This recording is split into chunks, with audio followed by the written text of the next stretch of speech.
matters are solely the opinions of the original source who expressed them. They do not necessarily represent the opinions of Revolution Radio and FreedomSlips.com, its staff, or affiliates. You're listening to Revolution Radio, FreedomSlips.com, 100% listener-supported radio, and now we return you to your host.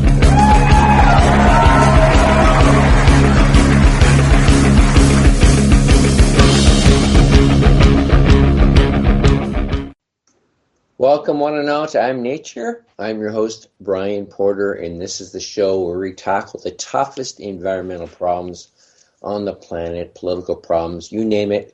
We come up with solutions, folks. This is the show where we work on fixing this planet. It's a beautiful place.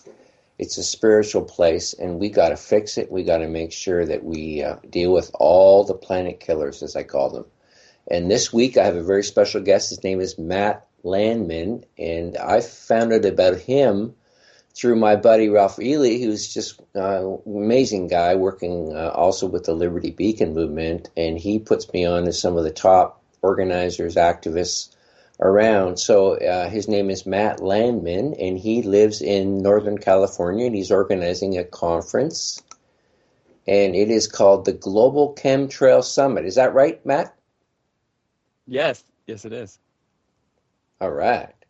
So this, well, let's get back into your background first of all, in terms of what got you turned on to the issue of geoengineering. What sort of series of events led you to be concerned about this problem?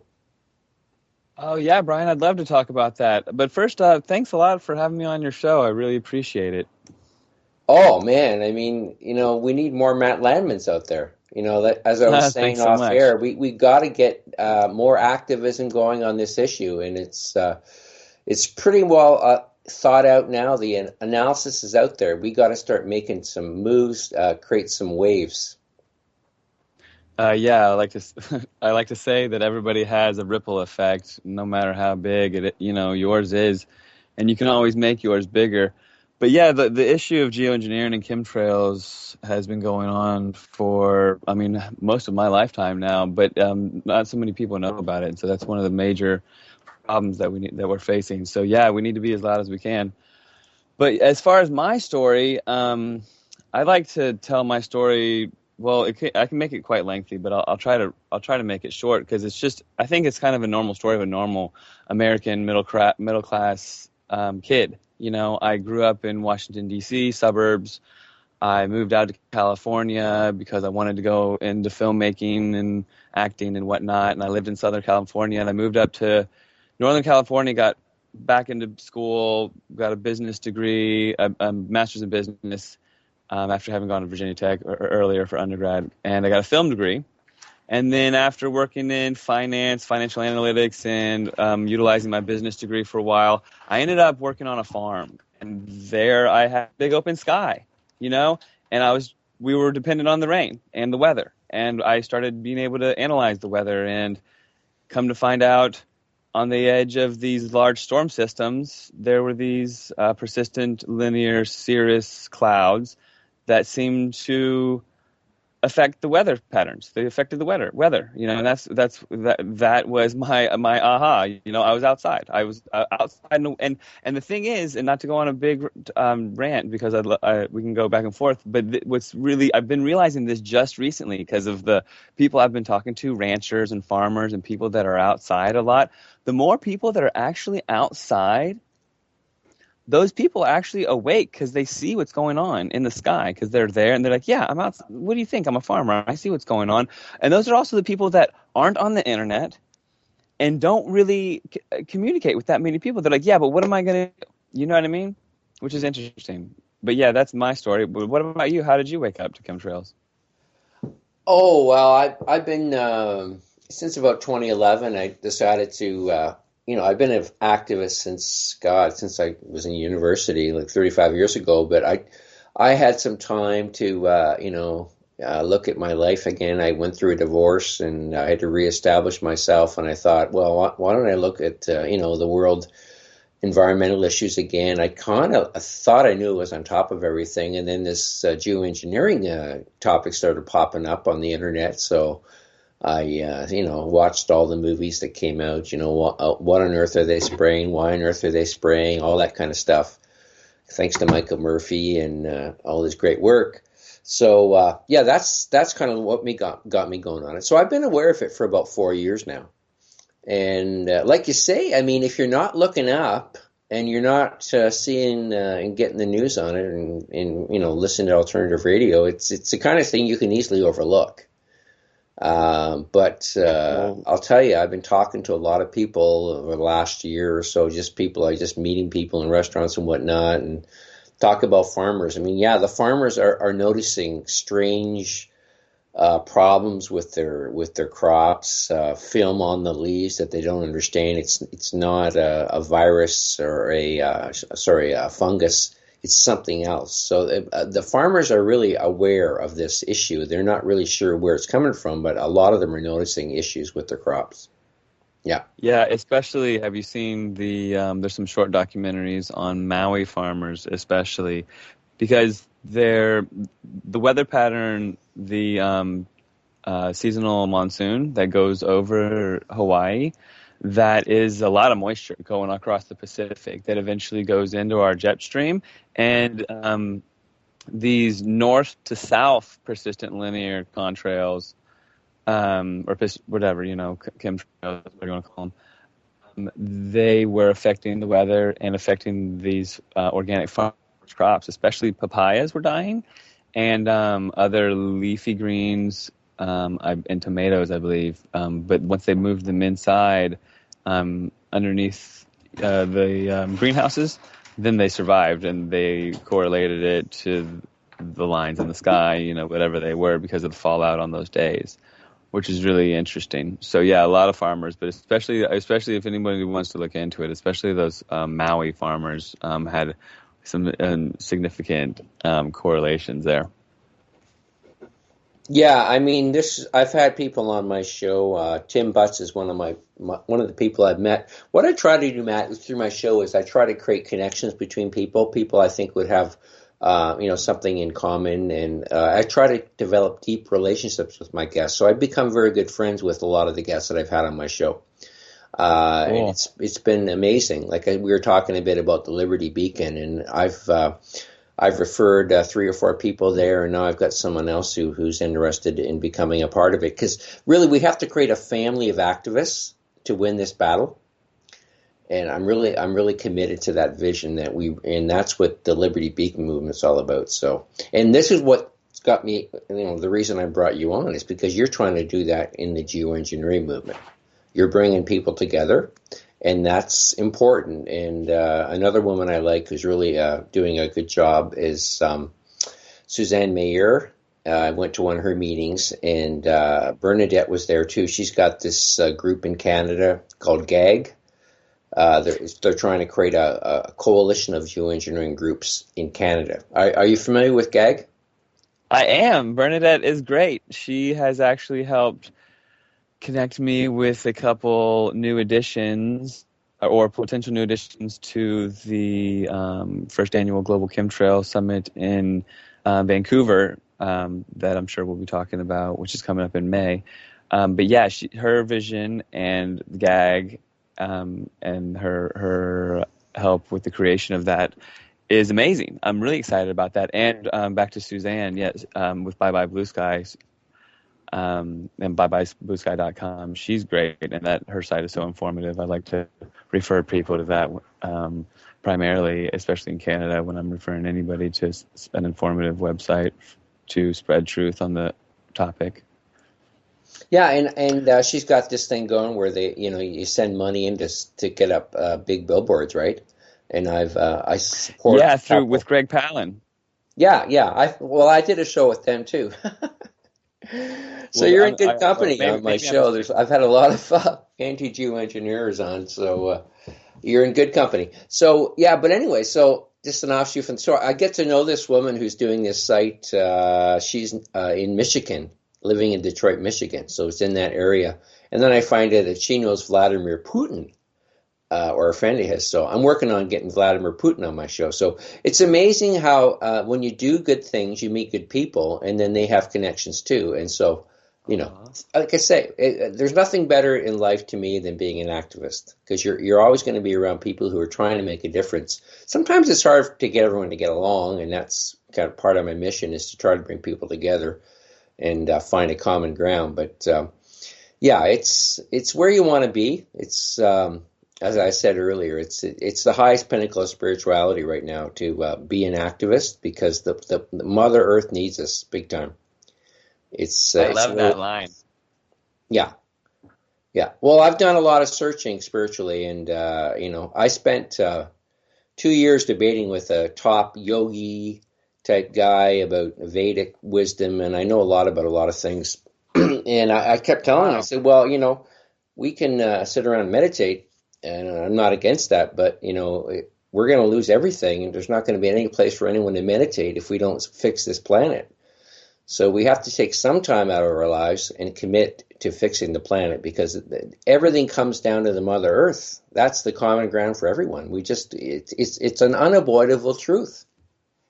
Yeah, and Brian, what better connection and what better meditation than to connect with our fellow humans? We're on this spiritual quest together, right? And if our mission is to save the planet, what better unifying factor across the board, right? So we're in an exciting time, really, that we have this opportunity to gather the like-minded, because the people that are like-minded, they're on such a beautiful mission, and they are so bright. And I too am on this spiritual journey, as I feel most of our activists must be, especially.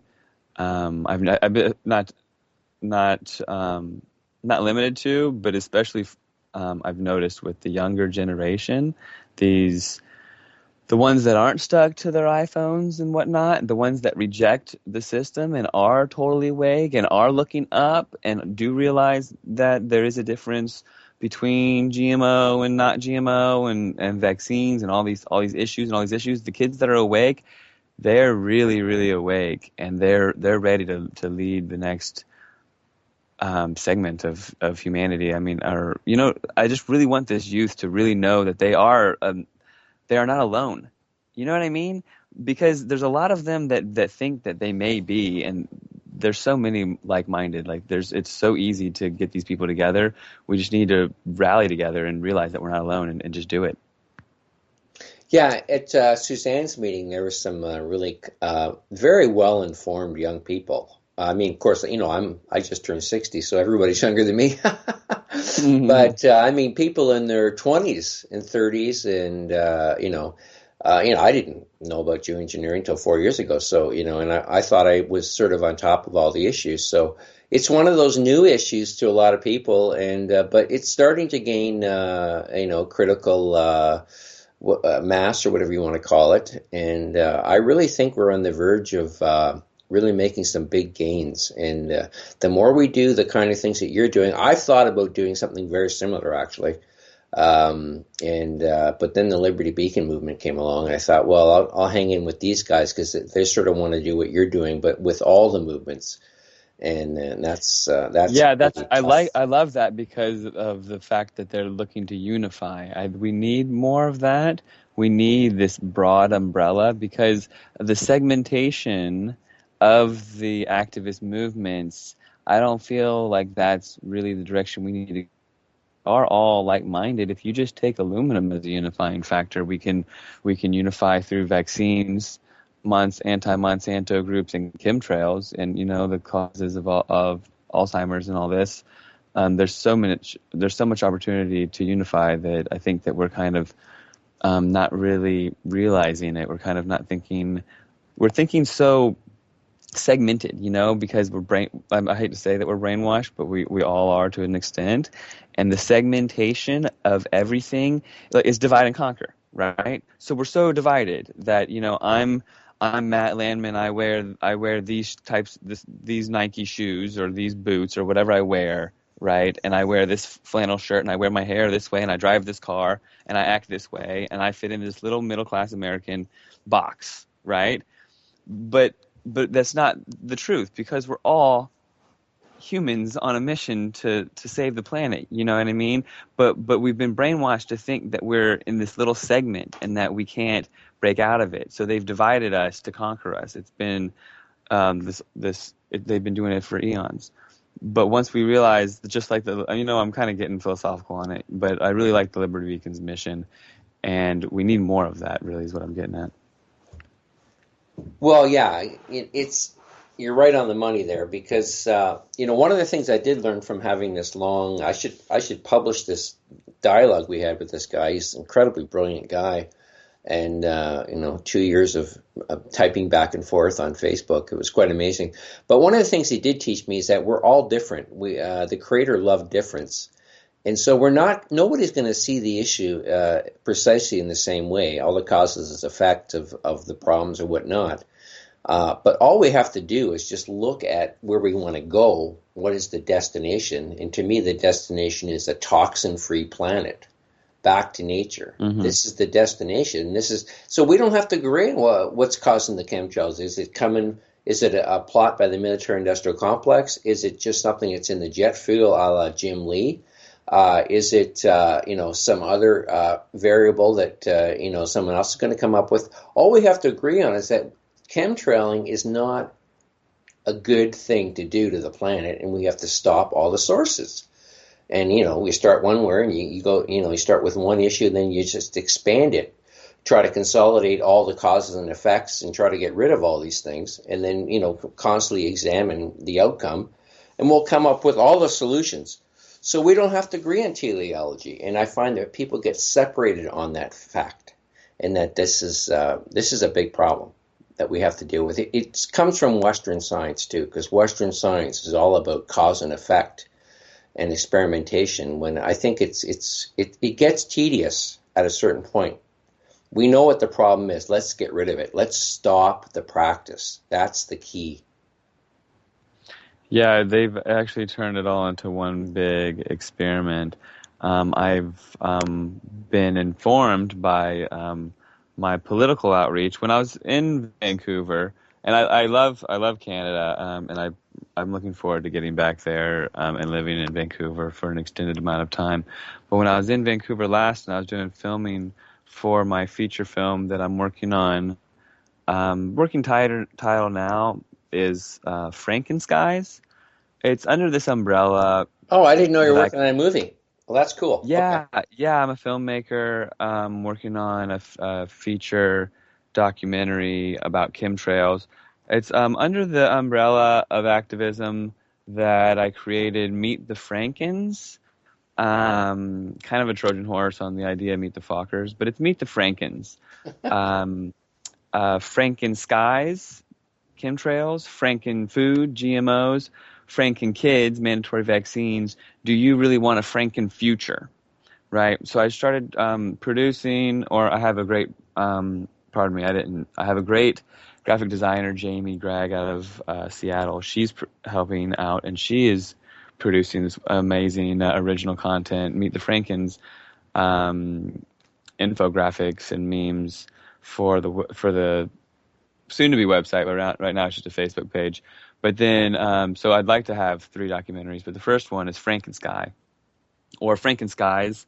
I'm still up in the air on that, and I hate to be so indecisive. But at the end of the day, I think the way that documentaries work and documentary filmmaking, your story evolves so much towards the end that in the end, I feel like the title may even evolve at that rate. But so yeah, enough about the title of the movie. But yeah, so I was in Vancouver, and I flew up Patrick Roddy after I helped. After the EPA hearing with Patrick Roddy and Jim Lee and Amanda and all of the other activists that helped. Amanda Bates. That's the one woman I couldn't find on Facebook. Is she on Facebook? Oh yeah, she's on Facebook. Her account keeps getting hacked by trolls, so her name has changed multiple times since. Well, maybe EPA you can hook me up with her, because she's one of your speaking conference. I couldn't find her. Yeah, I can, and I'd be happy to. And I'm sure she'd love to speak on your show. She's great. Sure. Yeah, and she she represents a very upset populace, right? I mean, like she's an activist, just like all of us, which is great. But I feel like that she can help pluck those emotional heartstrings because she's really in it to win it. You know, she really wants to be the change and make a difference, which is really great. And so I'm looking forward to meeting her in person in Vancouver. So yeah, back to the politicians and the fact that this is just one big research experiment going on in our skies and our air, which is so upsetting. Is I had Patrick Roddy up in Vancouver for the film and interviewed him around the city, the beautiful city, and took him to our connection with Bill Vander Zalm, former Premier of British Columbia. Oh yeah, he's all over this issue. Yeah, he is awake to chemtrails, and he is a great person. He actually helped roll back the HST tax when it came in. A lot of people regard him as a hero, as far as I know, in Vancouver, in British Columbia. But so we went to his estate and interviewed him. Patrick Roddy interviewed him for the film. And Bill Vander Zalm said that when he woke up to chemtrails, he reached out to his federal level Rolodex because he had so many constituents reaching out to him asking for answers, you know? Mm-hmm. Because what do you do when you're a normal citizen and you realize that there's something going on in your skies and you feel helpless? So Bill Vander Zalm reached out to his federal level contacts, and his wife kept telling him, "Yeah, do something about this. Ask them what's going on, you know." And he did. He asked, and he asked, and he asked, and he asked, and he finally got word back, and he got this thick document back actually that he shared with us, which was really neat. I felt honored that he would even share the document with us. And what it said was, yes, there's an ongoing geoengineering atmospheric aerosol campaign going on for research purposes. Furthermore, and it's redacted, black lines for 10 pages. But it's a pretty neat document in that it's telling, it's very telling. They basically admit that, yeah, we're doing it, but it's for research. And then they get to use the word research, and that with that, just that little, that's politics for you, right? They get to play on this one word, and that's what they're doing with whatever, the Fifth Amendment. I mean, I don't even want to go on with all the rights that we've lost since 9/11, but with just slight turns of words. I guess you guys have your C-51. We have the Patriot Act. I believe it's C-51. Is that right? That's what it's called? Yeah. Yeah, I went to a few rallies when I was up there. Like, yeah, that is, I mean, it's one and the same. It's one and the same, and I hate to say it, but I really wish that the border really drew the line like it used to, but recently I feel like that we're both losing our rights. Canada is the innocent in anything. I've uncovered a lot of shit. I mean, no, we're part of the military-industrial complex. We're actually one of the main benefactors of it. We have so much crap happening in Canada that nobody knows about. We're not innocent in anything, and we're certainly not to be considered to be any better than any American politician or system. I mean, we're in it thick as thieves, buddy. And no, and it's the same with all the issues around health degradation and everything. I mean, it's a minor difference between Canada and the U.S. now. I'm telling you, we are not much difference, and it's just this nonsense in the mainstream media that tries to make it out. Well, we've got this new prime minister who's going to bring in, legalized cannabis. Well, I'm still waiting for it to happen, and everybody's applauding the guy. He hasn't done anything yet of any substance, in my opinion. So, no, he's another Obama. You're talking about, is this Trudeau? Yeah, Mr. Justin Trudeau. Yeah, Trudeau. Yeah. I saw that he is a boxer, and he's a good boxer. I did see that. He's like a pretty boy? Is what's the deal with him? I didn't know he was a boxer. That's something new I didn't know. Yeah, it's an interesting little clip I saw when I was living there. I wasn't able to vote, of course, nor do I know if I would have voted for him. I did actually do some campaigning for the NDP in my writing, which was cool. I guess I maybe shouldn't have because I'm not legally able to, but I thought it was. You used to live you were up in Canada for a while? Yeah, I was in Vancouver for a year, and I plan on getting. You fell in love with Vancouver. Yeah, and that's one of the reasons why I'm hosting the conference there. That I think that the global chemtrail awakening should start in the Pacific Northwest, and it needs to start in Vancouver. And Vancouver is just the place to have the first annual global chemtrail summit. I feel it's amazing and it's beautiful, and getting a global turnout I don't think will be that hard because it's such an inviting city. It is such an inviting city. I mean, you've been there, haven't you? Oh yeah, I've been to Vancouver. I've been because of my skiing interest in skiing and my son's prowess at skiing. Yeah, I've been out there. He's actually going to Whistler this year. I'm not going, but he is. So yeah, no, it's a beautiful city. I feel kind of bad though because there's a lot of radiation hitting that coastline, and my friend Dana Durnford is the top researcher in the world right now on the consequences of Fukushima, and the whole West Coast is not only getting chemtrailed to death, but they're getting radiated to death, and I'm very concerned about that. Yeah, tell me about it. The West Coast is one of the most beautiful places on the planet as far as I'm concerned. I mean, I hate to say it like that. No, I'm well traveled, and the West Coast is California all the way up through the beauties of British Columbia. It's just a magical place. So the fact that it's being targeted is a shame. The whole radiation thing is scary, but I feel like on our spiritual quest that kind of thing we just have to transmute it. We just have to keep moving forward and transmute it with love and light. Right? That's all we can do at this stage in the game. Because the West Coast is the best coast, and it always will be. I'm just kidding. I'm from the East, but like really, the people are so open-minded here. This is where the spiritual awakening is going to be. And Well, I mean, I'm they're here. getting hammered more than anybody. So yeah, I think that they're waking up sooner because they're feeling the health effects. I mean, everybody I know, almost everybody I know in the geoengineering movement is feeling the health effects, big time, of what's going on. So yeah, And that's another thing. I think that's something that we need not we need to address. That's something that I am addressing in the film and in the conference. So it's not. I don't think that everyone understands that the conference and the film and the raising of awareness. It's not.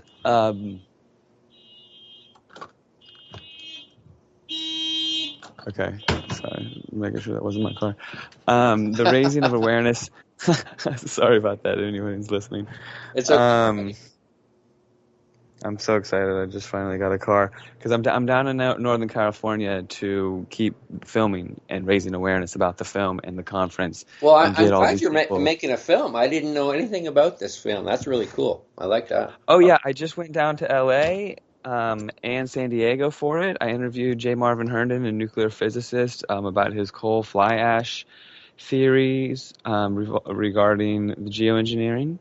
I've also interviewed Scott Stevens. I flew Scott Stevens from Colorado, and he may narrate the film. He's on board to narrate the film. I think that he may be the narrator of the film, and he's a great guy, and he's totally awake to all the to a lot of things. Do you know Scott Stevens?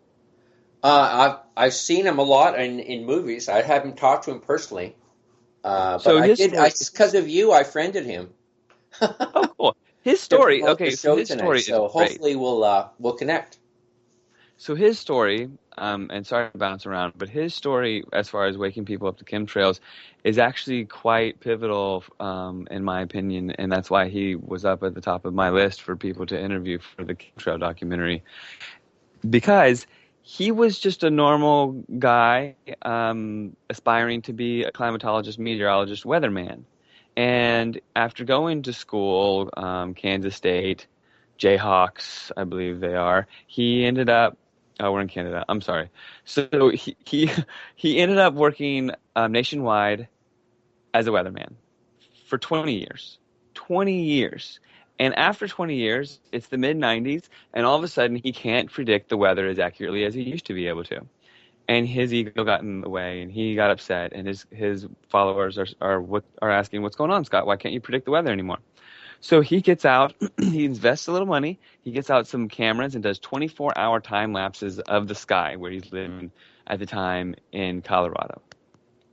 And after analyzing this for 5 years, of 24-hour time lapses of the sky, trying to figure out what was he missing, why can't he predict the weather anymore, what has changed, right? Because he could do it accurately for 20 years. What's going on now, right? Because this is the mid-'90s when the uptick in persistent vapor trails seems to have, or whatever. This is when they really started doing it, it seems like. So at this juncture, he realizes that these lines in the sky are interacting with one another. Like there's a literal interaction. And where one has a gap, another one comes and is filling in the gap. And where, these lines are literally, like he can predict what the next line is, where the next line is going to be. And he's extrapolating and using the common sense and realizing that something is off. And based on these grid patterns and these segmentation of different patches basically in 3D like cube areas, he realized that pockets of air were being moved around, and basically that he could watch these lines and predict the weather that way. And so he abandons his computer models. Just uses the lines in the sky, and he's able to nail it. He's able to predict the weather again.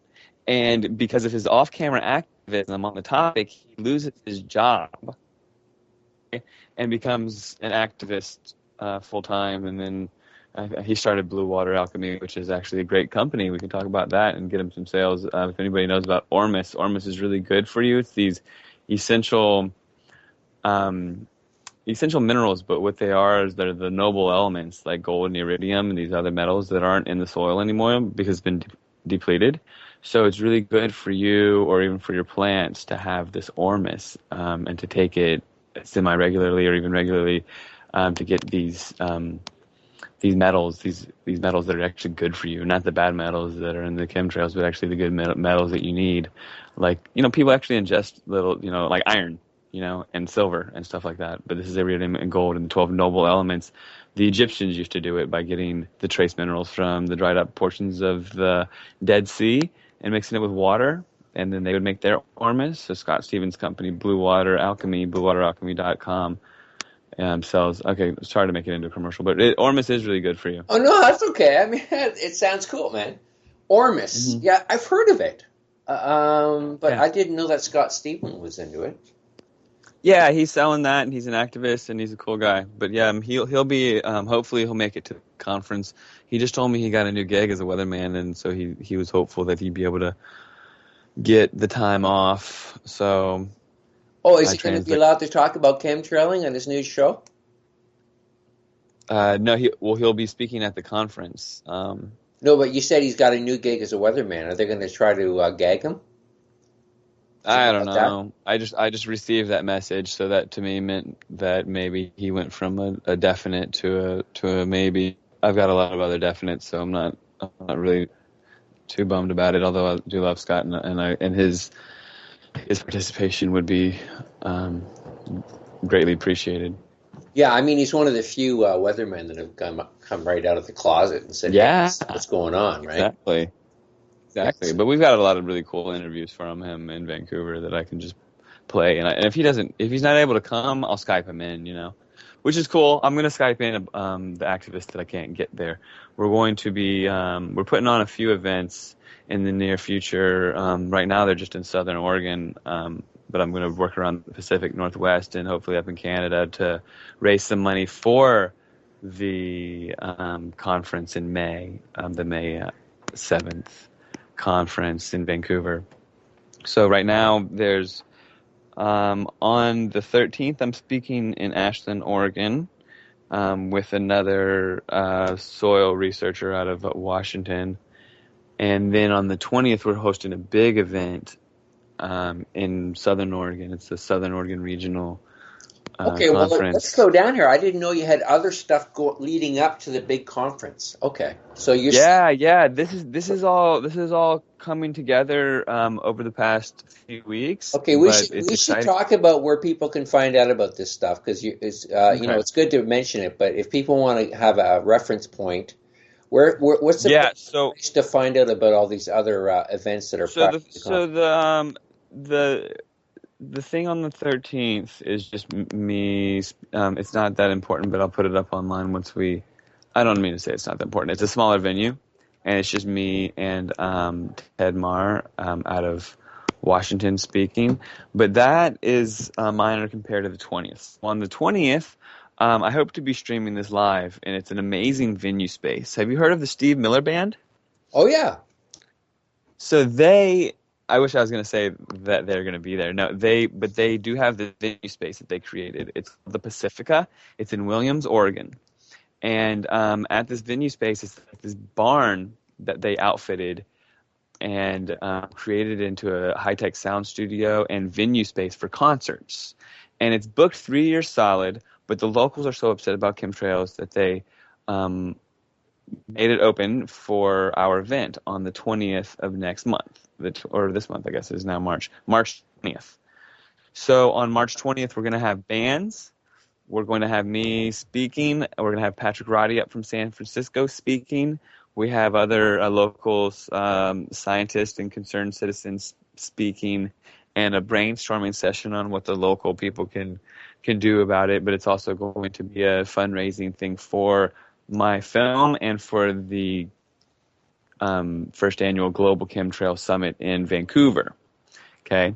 And the best thing about the first annual Global Chemtrail Summit in Vancouver is that it's the first annual. Next year, it's going to be in Portland, Oregon, working its way down the Pacific Northwest, because the Pacific Northwest is really getting the brunt of this manipulation with this high-pressure bubble that's being created over the coast by HAARP or whatever it is. But the thing is that these people are waking up the fastest, and gathering the like-minded here, I feel like, is going to be really important and pivotal.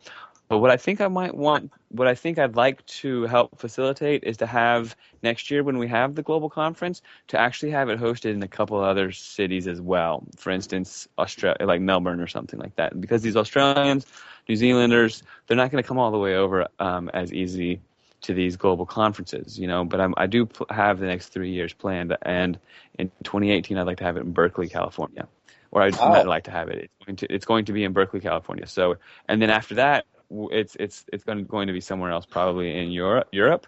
But with or without me, we need to be able to push this forward and have these global chemtrail conferences where all of the like-minded come together and we speak. And everybody gets the facts, and we get updated. And I've created the format of past, present, future for this summit, and it'll likely be the same template throughout, because I think it's important to explain to especially newcomers how we got to where we are, and to explain to people who are on board where we're going with it all. Which actually that can help me segue into the day after these summits. So this will be on the 8th. After the conference in Vancouver. Is May 7th a Friday or a Saturday? Saturday, May 7th, okay. And then Sunday, the 8th. All right. On Saturday, the 7th, we are having the conference, and then on the 8th, I'm having all of these people who have come together for the conference, the speakers. So we've got Chris Fontenot. He's ex-U.S. Navy. He specializes in electromagnetic frequencies and HAARP technology. Okay, he's very, very, very knowledgeable and informed.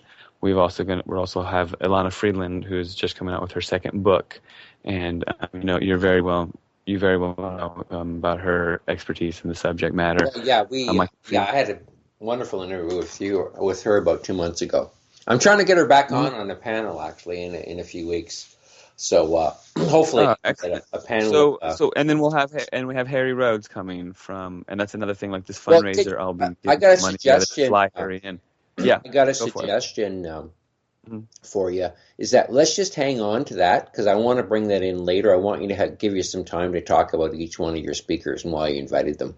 And what is okay? Well, so basically, let me finish that thought though. So what we've got is all these people coming together. We'll have at least a dozen speakers that are noteworthy, that the public look up to as bearers of this information, right? They speak as truth, and they are the the fact holders, they're the knowledgeable people, the experts, right? So on the day after, I'm going to get everybody together. We're all going to come and we're going to create a like a manifesto of sorts, a chemtrail Bible or chemtrail glossary, where everybody that is doing their grassroots activism has this sort of go-to document. Okay, like the terminology is not there, and I hate to use the word manifesto or Bible, but that's just to get your wheels spinning. Like it's going to be a document that people can have in their grassroots activism outreach as a factual, up-to-date information pamphlet, right, of what chemtrails are and what we're doing and who we are and the direction we're trying to take this thing. You know what I mean? Yeah, I know what you mean. Sort of, what you need is the most powerful facts to convince people that this is happening. Because there's so much information now, it's almost too much, because you try to incorporate all the different teleologies and all the different viewpoints on the subject, it becomes overwhelming. Yeah. So what you want is a concise sort of list of the top sort of evidence, the most powerful, unavoidable, unequivocally undeniable facts about this issue, such as the fact that right now, basically, chemtrailing is now commercial. I mean, you can buy this stuff. It's not hidden at all. It's out there in the public. I mean, everyone and their brother's changing the weather nowadays. So that's one of the things that came up in my interview with Jim Lee. So, I mean, there's some certain things about it. It's undeniable. It's so obvious it isn't funny. So that's what you need to do. Yeah, I love that idea. Thank you. So are we going to have other callers call in, or do you want to continue talking about the film? Because I could go on for days. Well, the thought of me came up that during this, are you going to make a film about the actual conference? Because you're going to have all these great people together in one place. Are you going to have are you going to put out a DVD, or are you going to tape all the presentations and then put a DVD out about it? Maybe it'll help fund the next one. That's just an idea. I would like. Well, every time I do anything, I like to have at least 3 different means of getting it out to the public, because with different channels of distribution, my outreach can be best optimized, right? So, for instance, if I have Patrick Roddy in town, I take him over to interview Bill Vanderzam. That's one thing. Then I take him over to, some beautiful beach in Vancouver. That's another thing. And then I interview him like one-on-one with, with me and myself, and try to get three different things, and then release those 3 different ways through like social media and Facebook, YouTube, or and like that's like the template that I'm trying to build. So for that, I definitely will have bits of the conference in the film. I'll pull these guys aside and get good interviews for the film. I would like to have it as its own piece, and I'd also like to stream it live, definitely, live to millions through Press for Truth. We can talk about Press for Truth for a minute. That's Dan cool. Dix. That's cool. Dan Dix is out of. Dan Dix is from Ontario, I believe. Or no, I must be. I'm sorry, my geography is bad in Canada. I'm thinking it's Toronto. I think Dan Dix is from Toronto. That's Ontario. Ontario is the province. Oh yeah. Toronto's the city. I'm horrible. People, you don't get any I totally knew that in the U.S. No. I'm sorry. I totally knew that. I know I probably sound horrible. Yeah. So he's from both those places, right? And excuse me. So. And he moved to Vancouver, and he runs Press for Truth. His name is Dan Dix. You can find him on Facebook. He's got a lot of followers on Facebook. You can't miss him. And Press for Truth is great. And Press for Truth actually, they cover all those Liberty Beacon type topics that we're all awake to, that we all want to unify on, and that we easily can, because we're all like-minded and we're all awake to the atrocities that are going on Earth. I mean, if it's fracking, and it's bad, and you're awake, you know that you can rally behind it with your fellow human beings, just like chemtrails, just like GMOs, just like vaccines. But yeah, so that's that. So I plan on having, and he's already. We plan on having Dan stream the chemtrail conference live to millions, and so we'll have that as well, along with its independent piece that yes, I do plan on making just a small short. I think that's one thing that I'm realizing. Like, I'm excited to produce a feature-length documentary film, but a lot of people just want to see things that are a couple minutes long.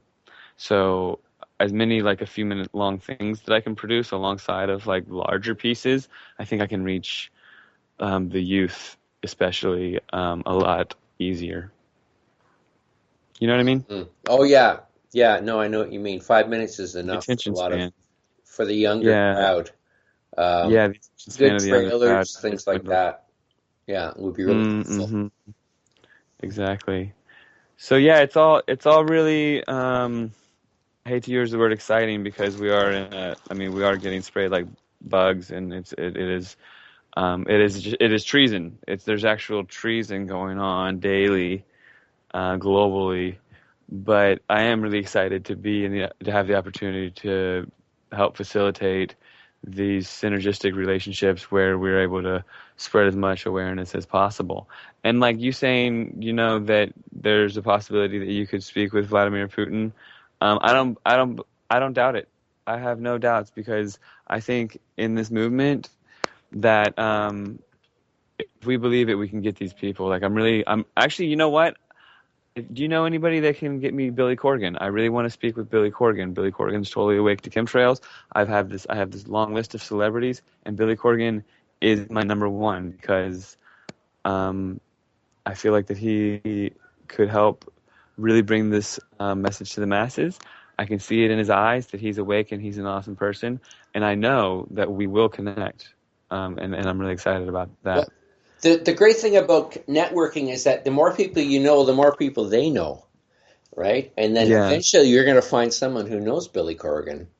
And like Right. the Exactly. only reason I know this woman, her name is Elena, and she, like I say, she sponsored a billboard and she raised the money and I helped fund it. And then just through casual conversation, she says, "Oh yeah, I know someone who works for RT." I said, "Oh gee, I'd love to have my show on RT."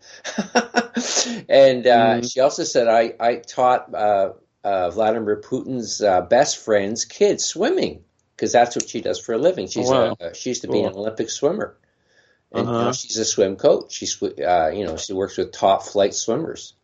So it's just the more you meet people and you just sort of just things just come out. She just told me this, and as soon as I hear something, I find, well, how can I use that? How can I use that to help us get the message out? And I'll tell you this: the day after I had my interview with Dana Durnford about how Fukushima was killing the Pacific Ocean, and believe me, it's killing the Pacific Ocean, the Russians Mm-hmm. went into Japan and said, "Hey, we want to help you with this problem." Their top nuke, remediators went over there and said, "Hey, we got to do something about this." So everything on this planet is connected, whether it's conscious or unconscious or the collective consciousness. The more we put out the message, the more people are going to hear it. Now, people can hear things in different ways. It doesn't necessarily need to be on a radio station, if you know what I mean. It's Yes, I called the do. collective unconsciousness. The more we're thinking about it, the more other people are going to hear the message. Yeah, it was for some reason I feel like that it may have been elevated, this ability to connect to the collective consciousness during the day of Tesla and Wilhelm Reich, because these people were easily connected. It seems like I don't really understand, but yeah, I know that it exists. Like Tesla downloaded information from it. It was much easily tapped by him and a few people of his Well, era, I mean, but. he was an advanced. I mean, Tesla was really, I think, he's pretty much, a scientist from heaven or some higher realm. I mean, that guy was so advanced, Interesting. it's not funny. But Yeah. most of us, though, we're not quite at his level. But I have a friend, James McCanny, who I met through my show, and he's pretty far up there. He understands a lot of what Tesla was saying. And he walked away from the military-industrial complex, and he's been slugging it out on his own. He's got a million things and projects he wants to do, and he's involved with the Liberty Beacon as well. So they love him. They think he's just the cat's meow. So I'm really thrilled that I'm helping to bring in together all these powerful minds and people with integrity. Mm-hmm. That's the key, the integrity piece. That's what's really missing in all this, right? The science is good if it's in the right hands, you know? Yeah, I agree. It's a shame that it takes so many different.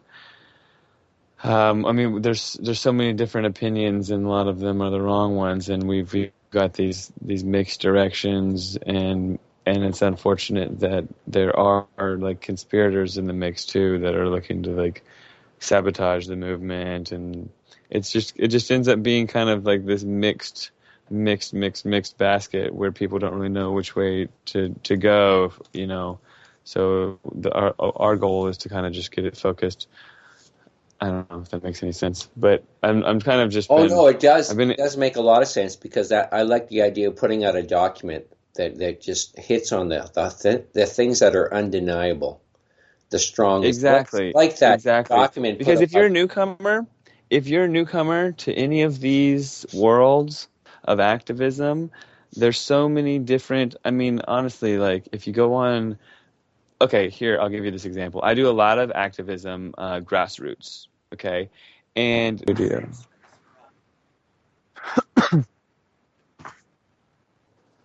Welcome back to I'm Nature. I'm your host, Brian Porter, and I have a special guest, Matt Landman, with me today. Matt, did you go on mute during that break? No, I just listened to all the commercials. Okay, well... yeah, you should have muted, but it's okay. We're getting a lot of interference during the commercials, but it's okay, man. It's no big deal. So we're going to pick things up. I've got to do sort of a few things right now, Matt. What I like to do at this time in my show is talk about the importance of supporting Revolution Radio. It's a format that offers, I think, a very accurate view of the planet. All the issues are out there, the political ones, the environmental ones, the spiritual ones. You name it, we've got it covered on Revolution Radio. And I suggest that everybody kicks in $5 a month for the archives, 90 shows, 2 hours a slot. We've got two platforms running 24/7 pretty much. And for $5 a month, folks, you can get the archives. You can download them, listen to them at your leisure. I think more people listen to my podcast than actually listen to me live. So I think that it's really your best way of supporting the station. Now, the other thing I wanted to mention is that Matt and I would love to take some callers. So if you want to connect with me on Skype, bporter5611. is my Skype handle, bporter, Porter 5611. I'd love to make new friends. Give me a call on Skype, and we'll get you on the show. I'll bring you into the discussion, and you can ask away, and we'll both comment on the questions. So, Matt, you were talking about doing some grassroots protesting in Vancouver, something about commercial driving. You met a young lady there. Oh, yeah, the story of the grassroots on the street. So, it was kind of just a little rant about what I realized about the youth, and the problem that we face is that even with this girl that I found on the street that was willing to talk about chemtrails and had heard about chemtrails, and she had to go because she had somewhere to be. But we talked about it for a few minutes.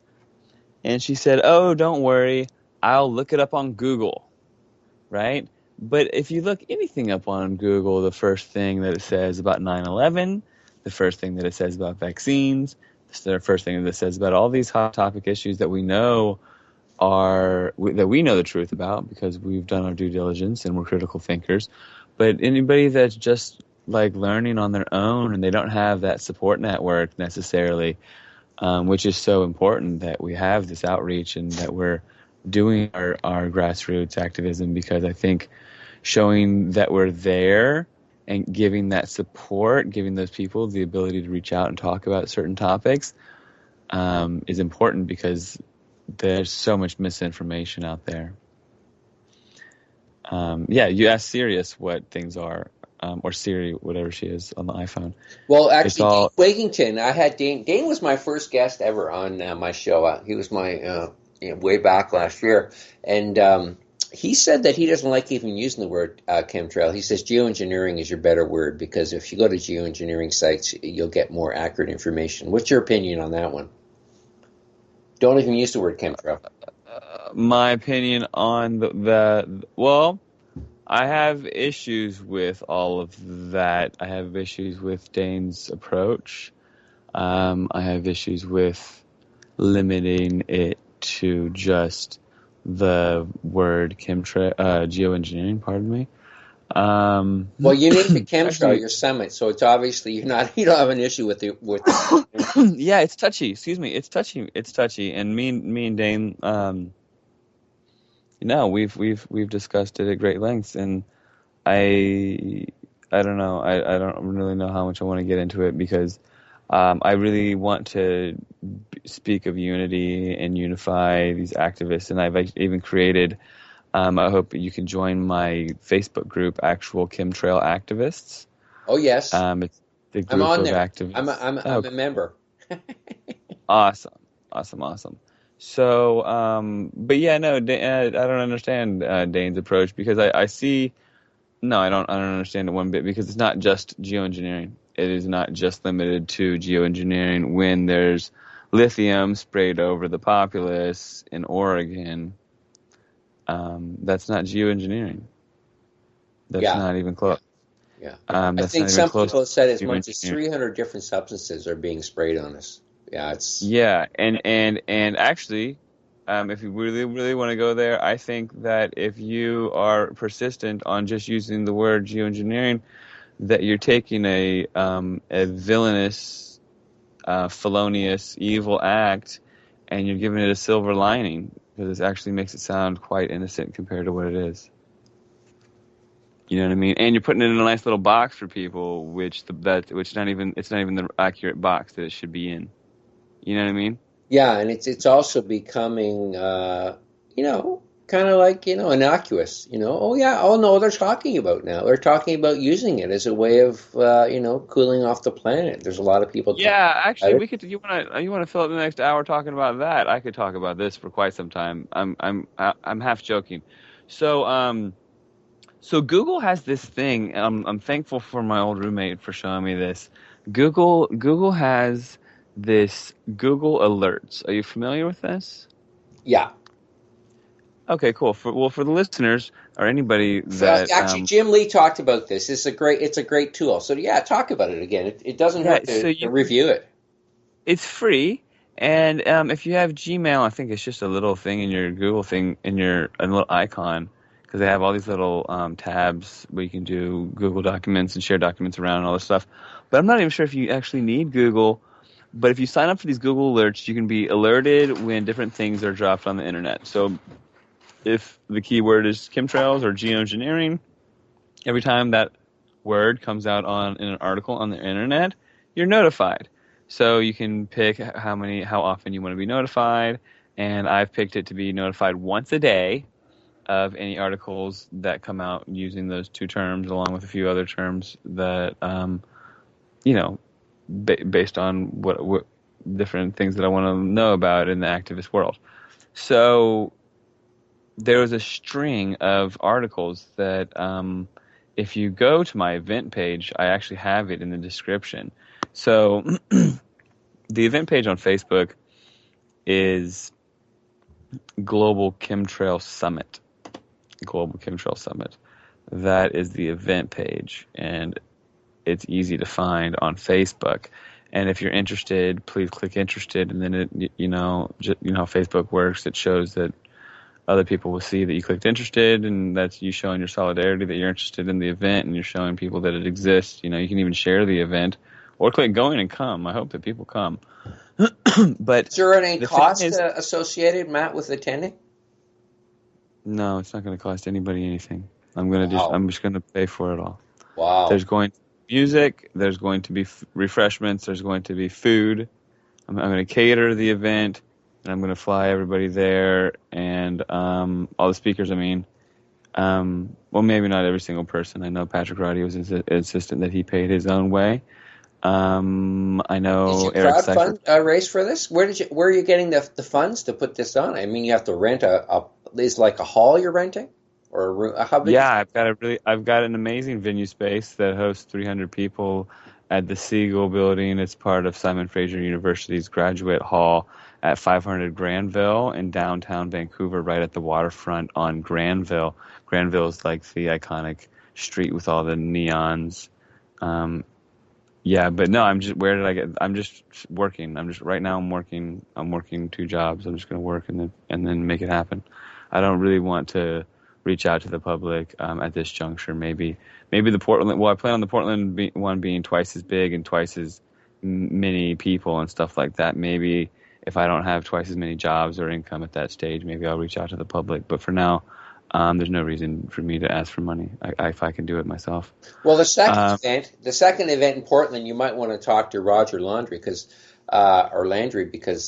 he wants to have an event where he brings together all the movements. So you might want to talk to him because he's not ready to do that yet. To do that. I would definitely like to do that separately for sure. I'd like to do a Battle of the Bands event. I'd like to do a music tour of activism for sure that brings everyone together through music and different other opportunities like that as well. Beautiful, because we got to bring the culture back into activism. It's been eradicated by the mainstream music industry, but we can bring it back.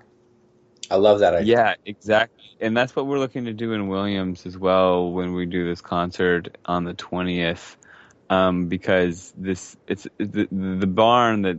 It's an amazing venue space. It's not even a barn. It's an amazing, huge concert hall designed by Steve Miller Band to host a few hundred people. We're going to do an amazing show.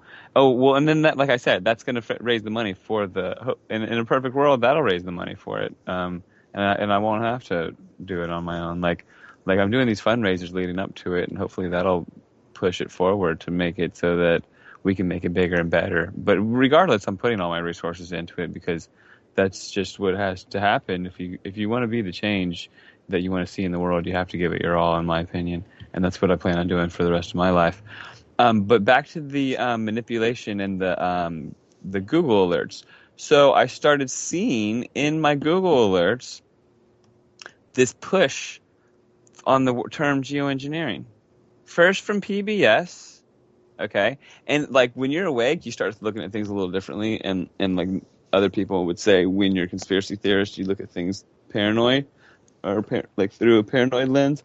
But I feel like I'm a critical thinker, or I know I'm a critical thinker, and when I see these things come down the pipe, it's like I can predict them. Once PBS and the scientific journals started coming out with, like Stanford and stuff, started coming out with posing geoengineering as a potential fix to catastrophic drought in California and climate change altogether, I knew that we would see this like manipulative normalization attempt, right? And there came a push like 6 months later where we got The Economist, Bloomberg. These are huge publications. The Economist, okay? I used to read The Economist. I mean, just The Economist alone made me want to throw my computer against the wall. Sorry to say that, but I was really angry for a second because I loved The Economist growing up. I mean, like I had The Economist. Like I thought it was so cool that I was reading The Economist as a kid. You know, I felt informed. And now, as a kid, if I was reading The Economist, it would say literally, we have a potential cure for catastrophic climate change and skinny polar bears, you know, even though there's more polar bears than ever. And what it is geoengineering, atmospheric aerosols, releasing aluminum. They literally use the word aluminum dust in the atmosphere to reflect particles in the sun. It's called solar radiation management. Greenpeace signs off on it, yada, yada, yada. So we get these manipulative normalization of something that's continuous, you know, where they're manipulating society, conditioning people to something that's ongoing, And then Bloomberg comes out and backs them up, and then you get a Bloomberg article. Bloomberg, huge publication. We're reaching millions of people globally when we do these things. And then Washington Times. Okay, so we've got PBS and the Irish Times that was thrown in there, and a few other major publications. But I mean, just the PBS, The Economist, Bloomberg, and the Washington Times. That is the world. That is such a big outreach, and I've got these articles, I've got the links, I've got them up on that event page, because I'm like trying to tell a story here, and like tell people the time is now. Like, look, they're really like normalizing something here, because they're picking up the pace, and like maybe this snow in the Sierra Nevadas was Mother Nature fighting back. I have no idea. Like, I don't know how the extremes that we're dealing with. I know that we're dealing with some extreme nanotechnology. I know that we're dealing with ionization heaters and HARP technology that was highly advanced back when Tesla was around, so God only knows where it's at now. I know that we're dealing with a very intense atmospheric aerosol campaign where different things are being laid out in the atmosphere, baking some sort of like cake where like I look at it as a cake because it's like a recipe, because they lay out a few different ingredients, they interact with one another to create something else, right? So they're baking this cake in the sky with all these poisonous ingredients that we're not informed at all. All we want is transparency, right? That's what our demand is. And I don't think that anybody can really say that is really that much, that we're not asking for much. Like, who can really sit there and say that our cause is not just? You know what I mean? So I really think that if we can strike those emotional heartstrings, and just like when I'm doing the grassroots activism, I look each person in the eye, and if it's an old lady, I'm like, look, this is something I'm really passionate about. I'm a good person, you're a good person. Let me just tell you a couple of sentences, and maybe you'll look up next time. What do you say? You know what I mean? And the next person, yeah. I'm like, okay, look. The next person, I'm like, look, you're the youth. You're 16 years old, and you're here talking to me about this. It's time to be the change you want to see in the world. Come on, let's do this. You know what I mean? Here's my phone number. Let's do this. You know what I mean? Like, there's different approaches, but I think everybody is approachable, and it's not what you say, it's how you say it. And I think that we can really get these people together. Well, Matt, so Vancouver's the first stop. When you hit somebody with something, unusual or different or whatever, revolutionary, often the first reaction is one of like, wow, what planet are you from? But you're planting a seed, and then as more and more people, become aware, and it becomes more acceptable to see things differently, then those seeds will germinate. So even if the initial reaction is like, oh God, man, are you ever out to lunch? You're one of these conspiracy theorists. It's still there. The seed has been planted. They'll know something, and it'll eventually bloom. This is my feeling, and this has been seen in many, many different movements. So the protest in South Africa, all these different places, it eventually manifests. The problem is what they did. They were these guys are such masterful manipulators. Is they cut off the main venue for activism, and that was the music industry. They took out so many great artists like Jimi Hendrix and Jim Morrison. They literally killed these guys. I mean, there's been books written about it because they were talking radical, and they realized that, hey, it's the young that really are attracted to this stuff, that are more in tune with it, and they basically severed that connection. And that's why what you're doing with getting the music industry back involved in the culture, with activism, this is key. I mean, we've got a few guys like Neil Young still out there, but I mean, most of them have gone south on this issue because their careers are on the line. Like Neil Young goes way, way back, but all the new artists, they won't go near this issue in anything to do with the environment. So this is really good. I'm really impressed that you've got this. You picked up on the cultural theme and the need to use that as a vehicle to get this thing going. Well, yeah, every which way, right? So I try to make the Facebook page as big as possible. I really need to get someone to manage my Instagram. I'm not really in the know on that whole thing, but I'm trying to have it every which way through social media, do the filmmaking, do the music side of it, do the conferences, perfect, like, I'm trying to become a decent speaker. I don't know how this interview's going, but I think I'm been doing all right. I'm still pretty young, and I feel like if I give it my all, that I can really make an impact. I can really do Matt, something. I mean, you're doing an awesome job. Don't get self-conscious about anything. Just keep going, and you're going to get better. Oh no, I'm not. I'm just saying, like, everyone can. There's always room for growth. Well, yeah, and how many people do you have helping you with all this stuff? Do you have any volunteer helpers? I mean, a lot of people have like people doing their websites for them, helping them with social media. Now that I'm part of the Liberty Beacon, I've got people there helping. Like Ralph is helping me. He's got people that help to push things out through social media for me too. So, do you have any helpers? Any volunteers lending a hand? The answer is yes. I have a few people that help that have just been with me for a little bit, but it's really not very many, honestly. It's just a few women that I don't know. Yeah, I'm just going to tell you the names. There's Kathy at Geibel out of Southern Oregon, and there's Pam Barker. Kathy Geibel, I just heard about her yesterday. Yeah, and Pam Barker out of Paris. They both work with Liberty Beacon. Pam Barker out of Paris, Kathy Geibel out of Southern Oregon. They'll help with, like, they're like my right hand women people. Like they're my go-to if I need help, and they help share stuff around and whatnot. But besides that, no, I don't really. I wish I had more, and in person, physically, or like helping. I've hired a few people. Well, this is your chance to ask for help. Yeah, people reach out to me. And if you know anybody that would like to speak in the conference, there's people reaching out to me.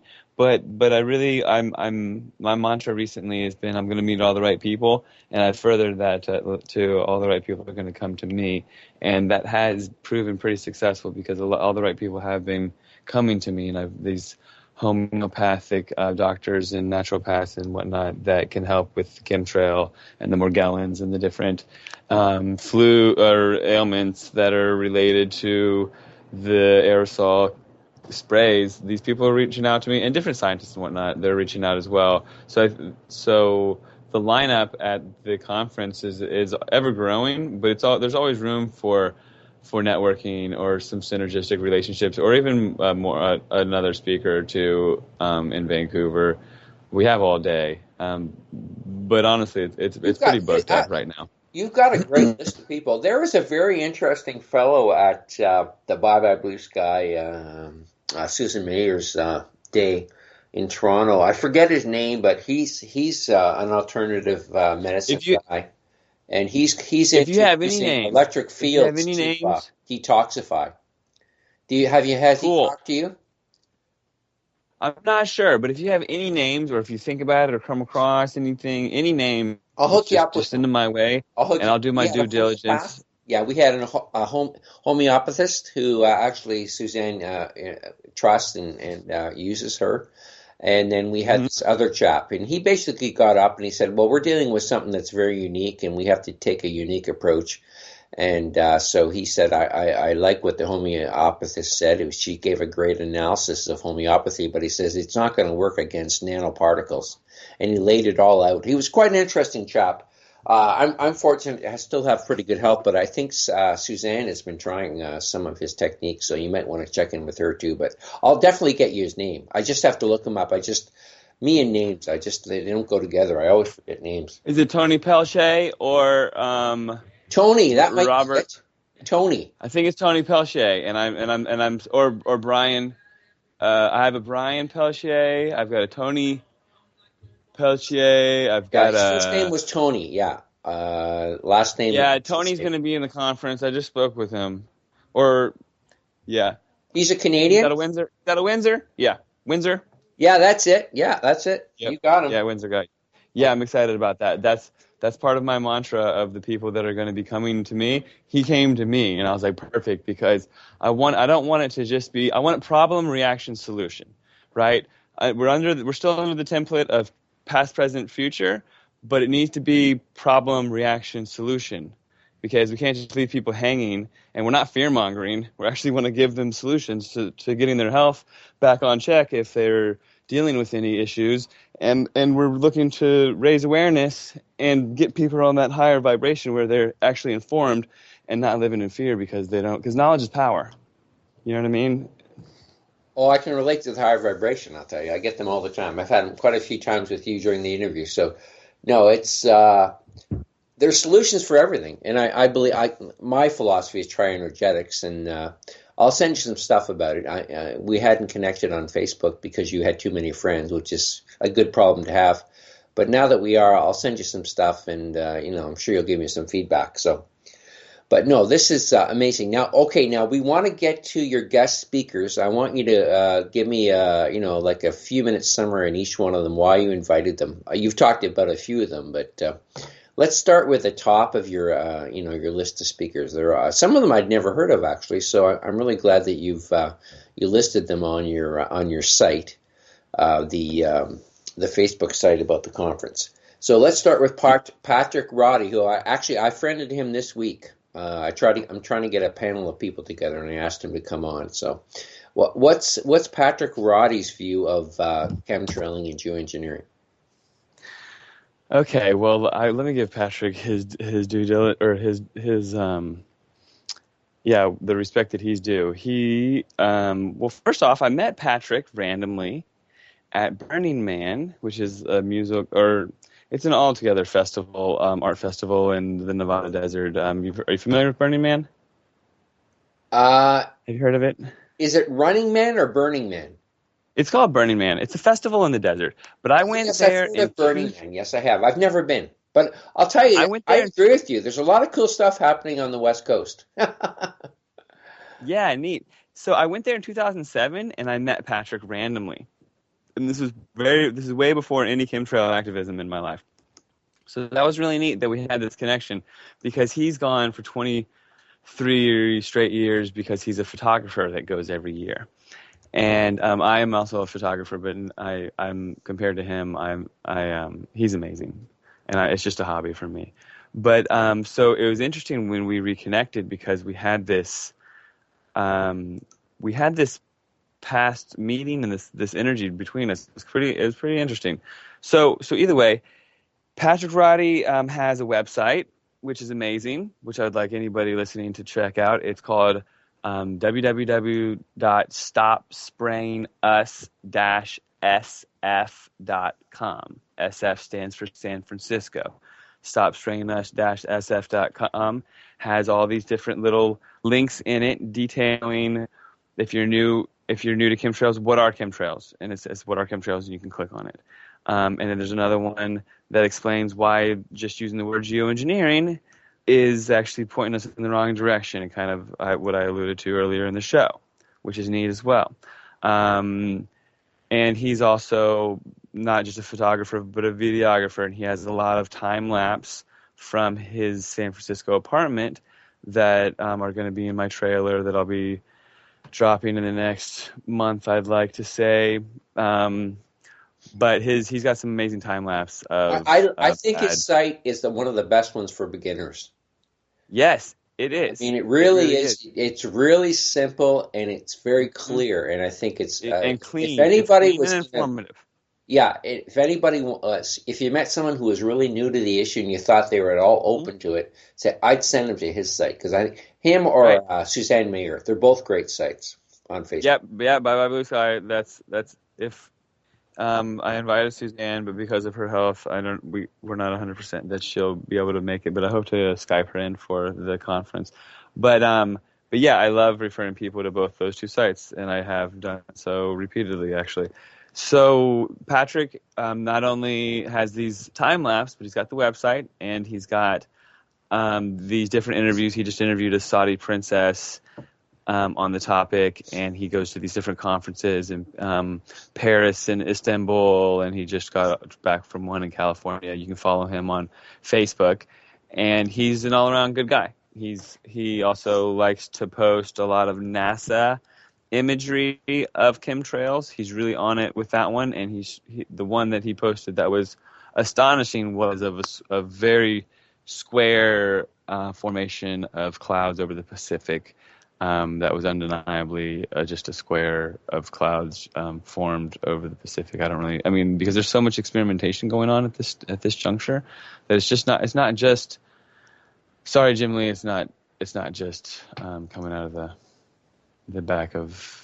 It's not coming out of just jet fuel. It's not just an additive to jet fuel. There's so much more experimentation going on. And sorry, Dane, it's not just geoengineering. But I'm all about creating unity or anything like and everything. I don't think Jim thinks it's only jet fuel either, but he's saying a lot of it is, and it's clear in all the literature. So yeah, okay. Yeah, that whole thing. Yeah, I don't know. Like putting a science behind it and making it really simplifying it. I fear that creates a responsible image that it doesn't deserve. You know what I mean? But so back to Patrick. Like I said, we had him in the documentary. He also went and spoke at the EPA. Okay, and this is one of his best highlights. If you haven't seen this, there was an EPA hearing. Environmental Protection Agency is an agency in the Washington D.C., a governmental body, and they regulate the environment, which I'm sure your show is very familiar with the EPA. Yeah. And, Jim Lee went to the same one. Jim Lee. Jim Lee actually really helped facilitate it.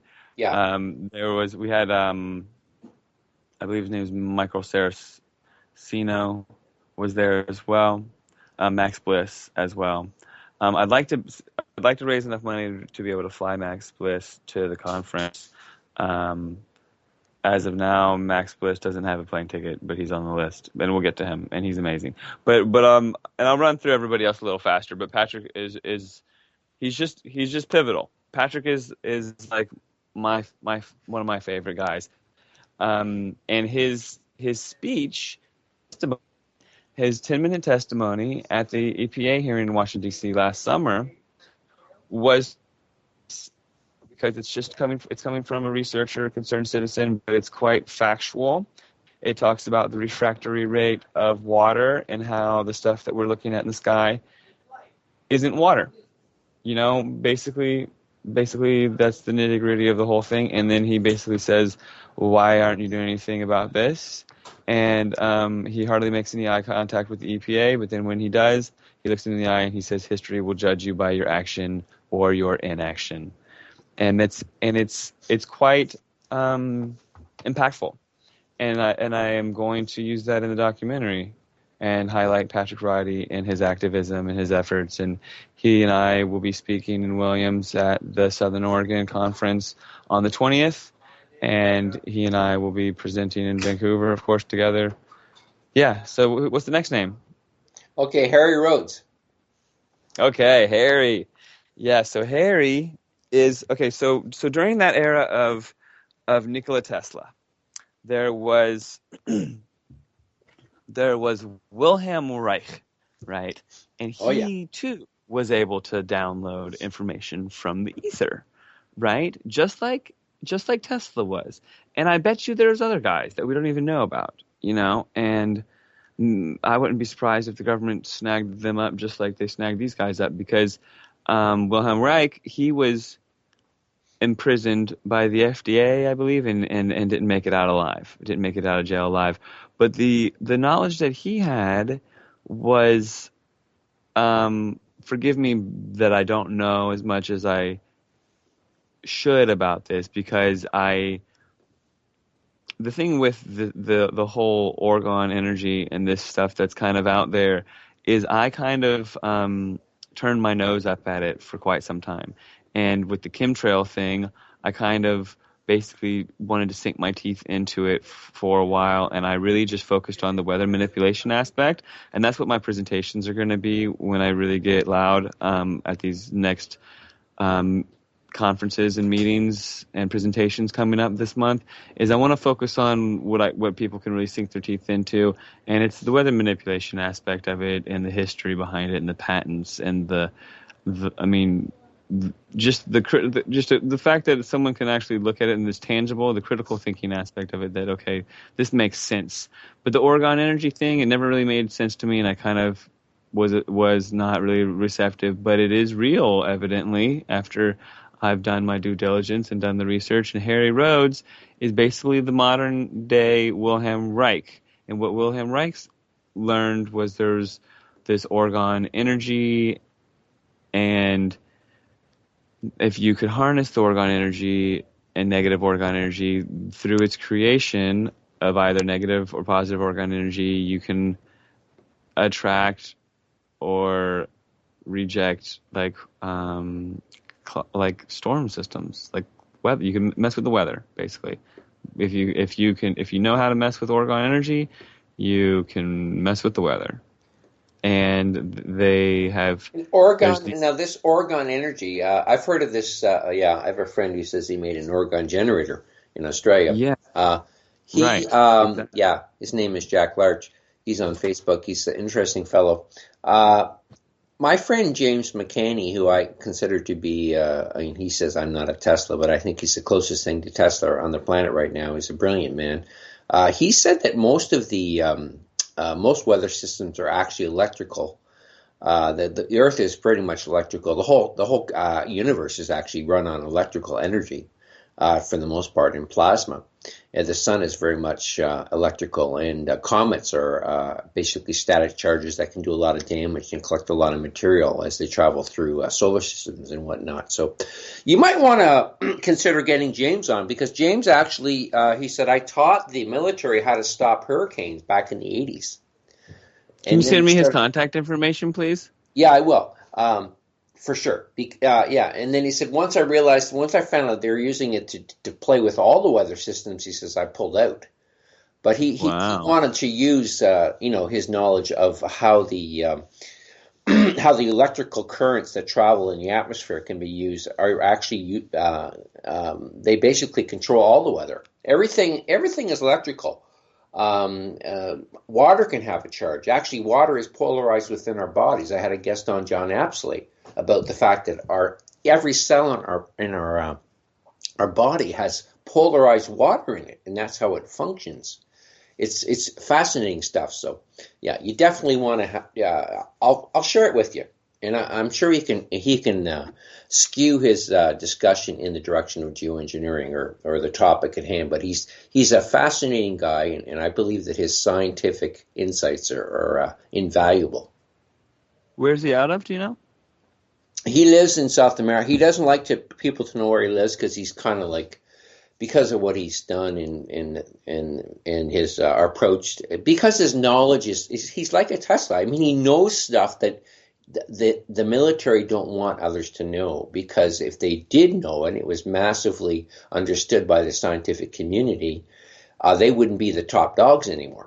You see, a lot of the hiding of knowledge, the Tesla knowledge, that's why they stole all his documents, all his science, and they used it for their own purposes to become the top dog in the world, technologically and militarily, right? That's why they stole all his stuff.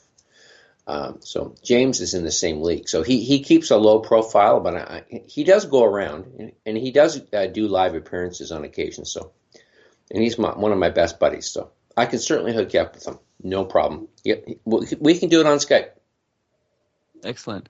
So Harry Rhodes, he is the modern day Wilhelm Reich, and he has this groundbreaking Oregon generating cloudbuster technology where we can actually, for the first time, defend our skies, basically, and point this thing at the sky that disables their ability to harness this Oregon energy, is what I'm understanding.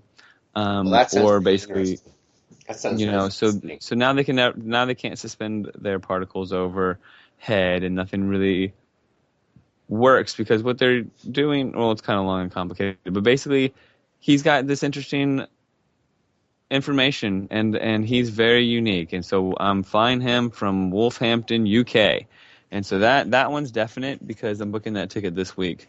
So I'm excited about that. And I'm actually flying him into San Francisco. We're going to do a little tour up and down the coast because his information, I feel, is of great importance. And doing a little tour with him to raise that awareness to and from the Vancouver conference couldn't hurt to promote the Portland conference, because each year this conference is going to at least double or triple in size. And we need to just constantly be raising awareness about the next one, you know? Beautiful. I love this. I love this whole direction you're moving in, trying to build every year. That's fantastic. Okay, so we got about 12 minutes, 13 minutes left. So let's try to go a little quicker through the rest of the. Okay, I can get through these. I can get through them. I know these people really well. I think everybody knows Michael Murphy. We'll just put him right out there. Michael J. Murphy. We all know him. I think he's been on my show. Yeah. Twice. So we can go. We'll skip him, because he's probably the most best-known Jew. Michael Murphy has a film. He just got up in a plane and got some samples from some chemtrails, and he's got a film that he'll either be airing at a local theater or we'll at least play segments of his film. But he'll be speaking. He's really knowledgeable. He's from L.A., filmmaker. Yeah. Great guy. Yeah, we all know Michael. So Terry Lawton, though, he's not as well known. Well, who's Terry Lawton is an activist out of Ireland. He and Max are our tickets that I've yet to purchase out of Europe. They're well-known activists, and Terry's been to these different conferences in Europe, and he's our voice out of Ireland, basically. And he's well-known over there, and he's a great guy. I really hope to be able to raise enough money to get him there. Is really how that's going to end up. Who's next? Okay. Eric Seifer. So Eric Seifer is a researcher. He lives in Seattle in the Olympic Peninsula, just over the border. He has been researching HAARP since the early 90s, before the internet, and his take on the whole electromagnetic frequencies and HAARP and the technology behind it. His knowledge is quite unique, and he's a really good team player and has his own activist take and groups and whatnot. He's a great guy, so I'm really looking forward to meeting him in person. He sent me a name through a personal message on Facebook. It's Pete Raymond. Is that someone who rings a bell? I don't know. He sent you a name for someone for you to interview? Well, maybe he wanted to throw that in as a possible addition to your list of guest speakers. You'll have to ask him. I thought the name would hit you, but if you don't know who Pete Raymond is, I guess maybe. So many names, that one doesn't ring a bell at this juncture, but that doesn't mean anything. Oh, no problem, man. No problem. I just thought I'd throw that out to you. Yeah. Sent me this. Who's next? Okay, so we did Scott Stevens already. You've talked a bit about Christopher Fontenot. How do you say his last name? Christopher Fontenot is coming from Alabama, and he is a very well-educated ex-government, very knowledgeable, was there when they were designing HAARP, and his knowledge on electromagnetic frequencies is one of a kind. Very much looking forward to meeting him, and it'll be an honor it'll be an honor to have him. It's just his presence, along with Harry's and Patrick's, is going to be pivotal. I mean, especially Harry and his with the science background. This is their science background. Electromagnetic frequencies will be very. It'll make it a very scientific and like research based conference, opposed to more conjecture and speculation. Well, talk about researcher. I think the person I think who's done written the best book on geoengineering and from all its different points of view and facets, and collected a huge array of evidence is Alana Freeland. And she'll be selling her second book there too. We'll have a booth set up for her to sell her second book. She'll have a portion to speak, and each one of these activists is going to be in they'll have their own portion. I've yet to announce who will be in what segment, but it's going to be, the day is going to be divided up past, present, and future, with a break in between each one of the breaks being when we cater like a lunch dinner type thing, and the other one will be refreshments, and then at the end it'll be music. But like past, So present, and each will be each speaker is going to be on their own. You're not going to have like two people speaking in two different rooms. It's all in this one area. This one Yeah, theater.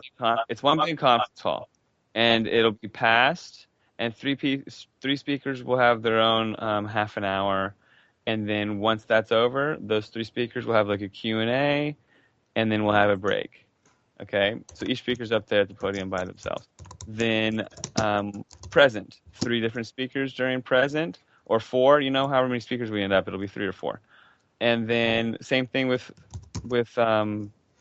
future, past, present, and future. So it'll have a format, and each presentation will be like focused on their whichever segment that they're working on. Sorry, it's getting long. So who So else you're we going to have? have like a panel set up of speakers. You're not going to have one person speaking at a time. So it'll be one person speaks, then they come down, then another person speaks, then they come down, then another person speaks, then they come down, then all three go up on a panel, and there's a Q&A. Because I don't want each person to have Okay. I for like too that. much time. Oh, So that's then good. we'll have a break, and then we'll go to the next portion of the trilogy. So it'll be either past, present, or future. And then it'll end with future. And Harry Rhodes will be future because he's got the future technology. And the holistic doctors will be future, healing yourself. Max Bliss will be present because he's, it'll be formatted nice, is what I'm getting at. So who else do we have besides Alana? Yeah, so she's got a very wide range expertise. She's written a couple books. She's coming up from Olympia, Washington. A lot of these people are locals, which is really great too, because once the conference is in Paris, we're going to be pulling the scientists and the know-how from that region. So that's why it's a global conference that really utilizes the global speakers, but also like the talent that's in the area. And the biggest thing that I want to push, and I'm going to write a nice little speech speaking to this, is that this conference is not about me or my ego or anything like that. Like it has to go on with or without me. Like it's an annual confluence of the like-minded to raise awareness and get transparency in the skies and the air that we breathe. It has nothing to do with me. So with or without me, this thing has to continue and go on. And I'm going to be around for forever. But either way, we're going to keep pushing and making this thing amazing, is what I'm saying. Wow. I love your enthusiasm, and you've really thought this out well. It's oh man, it's exciting. I got to get out there. I got to find a way to get out there. Yeah, I have a bigger picture as well, but right now I'm kind of just keeping that. I'm keeping a lot of the best of it close to my chest. You know what I mean? Is there anybody else on the list right now? Oh yeah, you got two left. You talked a Okay. bit about Max Bliss, but you can elaborate a bit more on Max. We got about 5 minutes left, so yeah. Okay, so Max Bliss spoke at the EPA hearing. Max Bliss is very knowledgeable in a wide range of activist movements, especially historical, whatnot, and his involvement will be his involvement will occur regardless of funding. I'm looking forward to flying him there, but if I can't raise the money, which I have no doubt that I'll be able to, but I'm just want to be transparent with the audience that I haven't yet to buy the ticket for him. You know what I mean? But we'll Skype him in no matter what. He'll be streamed live no matter what.